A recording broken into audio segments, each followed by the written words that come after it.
It is Sunday, August 4th, 2024, and on this week's edition of Sunday Sofa Time, we're talking about business class upgrades, flight delays, tropical storms, and Disney World. Hello from the Wilderness Lodge Resort here at Walt Disney World. I've been here for a day and a half now, and one thing I can tell you is it has been very hot. We spent all day in Magic Kingdom yesterday, and for the first time in a very long time, I did rope drop, which is like the early park opening, until the fireworks, which is the end of the night, and kind of took a lot out of me. I'm glad that I'm not going into the parks today. My friend that I'm traveling with, Jessie, she got up early and went to Epcot, and I was like, I'm so glad I don't have to get up early. And because it is Sunday, I wanted to sit down and just give you a little bit of an update over the last week and the things that have happened to me, because some exciting and interesting things have been going on. This is going to be a little bit different than a normal sofa time. You can see, obviously, I'm not at home, and I will not be editing this as much as usual because I want to get it online as fast as possible. If you're new here, I'm Morgan from the very unofficial travel guides. I've been making travel videos for over 15 years of popular and not so popular tourist destinations to give you a very honest, unofficial look at what it's like to be there. During the week, I upload travel vlogs where I show you a cruise ship cabin, a theme park, hiking, things like that. And every Sunday, I sit down usually on my red sofa at home to discuss some travel-related topic. Today, I'm here. And the first exciting thing that happened on this trip is I got upgraded to business class on my flight from Paris to Minneapolis. So most of you know I live in Hamburg, Germany, and I flew this time from Hamburg to Paris and then Paris home to Minneapolis, where I grew up. I actually did book premium economy because there was a special happening, and it was only, I think, like $28 more than what the economy tariff would have cost that I wanted to book. So I thought, cool, I'll book premium economy. This is an Air France flight, and I recently, well, I don't know how recently it was, but I've also flown premium economy on Delta, and I thought it would be interesting to compare premium economy on Delta and premium economy on Air France. I still think that would be interesting to compare, but when I was going through the turnstiles to get into the plane in Paris, the machine beeped and then it spit out a new boarding pass.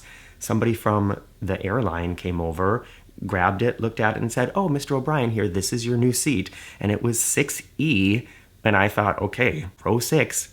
That's obviously business class. So I think it has to do with my status and the fact that I had already paid for premium economy, but I got upgraded to business class, and something like that has never happened in this way before for an international flight. So now I will have the chance to compare business class international, like long haul on Air France, to business class international on Delta, which I hope will also be interesting to some of you too. Let me know if you're looking forward to that in the comments. And of course, subscribe to the channel if you want to get an update when that goes online. So I made it to Minneapolis, and the first like 4 or 5 days at home have been great, hanging out with family, just getting some quality time with my mom and my sister and some friends, relaxing. We went to see a musical at the famous Guthrie Theater in Minneapolis, and then 2 days ago, I flew then with my good high school friend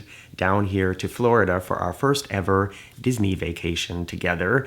And unfortunately, it started a little bit annoyingly because we landed 30 minutes early, which was great, but then they were having traffic problems on the ground at Orlando, and we ended up sitting in the plane for 90 minutes on the tarmac with no place to go. And of course, that's annoying. I wrote about that on Facebook, and a couple people were saying they had the same problem with their flights. So I don't know if it's still some kind of repercussions from that computer glitch a couple weeks ago. There is also a tropical storm very close by or approaching this area of Florida. I'm not sure, but some of the other passengers were getting very impatient. They were getting up and walking around when they weren't supposed to. They were taking their bags down when they weren't supposed to. I was kind of worried that we were going to see like one of those passenger freak out things happening, but it didn't happen. It just led to us ending up, we thought we were going to get to the hotel around 7 maybe. And with that delay, and then it took a while for our bags to show up after that, and then it took us also a little bit longer to get our rental car than we thought. We didn't get to the hotel on the first night, like here, until 10. So that kind of put a damper on our first night's plans. But yesterday, we spent the whole day in the Magic Kingdom. Disney World. By the way, I know the lighting's a little bit weird. I thought it would be sunnier by now, but I don't know. I think the sun's coming up over on the other side, so I don't have a lot of sun coming in here. I'm talking a little bit quietly just because we have one of these rooms that has a connecting door, and I know that you can hear through that very well. Yesterday, we spent the day in Magic Kingdom. Like I said, it was like, I think 87 degrees, and the humidity, gosh, I forgot about the humidity in Florida. Like, there's so much moisture in the air. I feel like, how can it not be raining, you know? So there were severe weather warnings, and actually all these Disney bloggers have been really dramatically pushing that there's a state of emergency in Florida right now, and they have like pictures of the castle with rain clouds behind it, and it says state of emergency, but people... It didn't even really rain yesterday. We had some slight sprinkles, we had some dark clouds, but even for a normal summer day in Florida, I would say yesterday we did pretty good. I even got a sunburn, so I'm sure that there is severe weather close by, or maybe approaching, or maybe happening someplace in Florida, but it wasn't happening here. And yeah, just kind of shows that at the moment, the trend on social media, and especially on YouTube, is to create some kind of dramatic thumbnail claiming something bad's gonna happen, claiming you were disappointed by something, claiming you were shocked by something. And I see it on my videos and on my posts too. That's what gets clicked on, and that's what gets pushed into the algorithm. I just want to let you know, nothing bad happened to us yesterday, even though there's a state of emergency here. We didn't even really get any rain. And what we did get was on a ton of rides.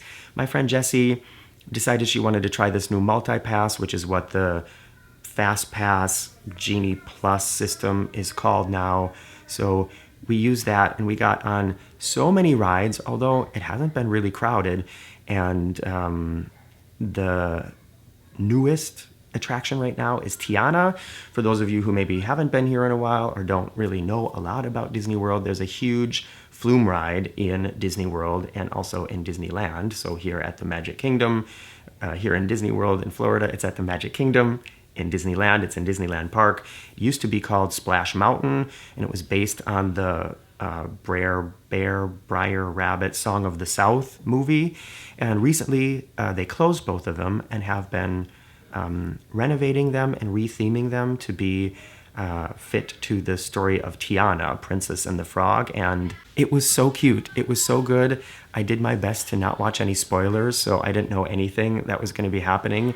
And I am a big fan of this redo. Of course, I will miss the nostalgia of Splash Mountain, but I just think what they did with Tiana is a really great update, and it's just more modern, and it's a story that people know, whereas Song of the South, like, who knows that? Who's ever even seen that movie? You know what I mean? That's like was a little bit too old school Disney, I think, for such a huge, fantastic attraction. And now the way they've updated it was great. Got to ride Tron again, Space Mountain, and then in the end, I saw the fireworks. And sorry, you probably heard enough about Disney by now, but that was my day at Disney. And tomorrow we're boarding the Utopia of the Seas. So those are the videos that I'm really excited about bringing to you here soon.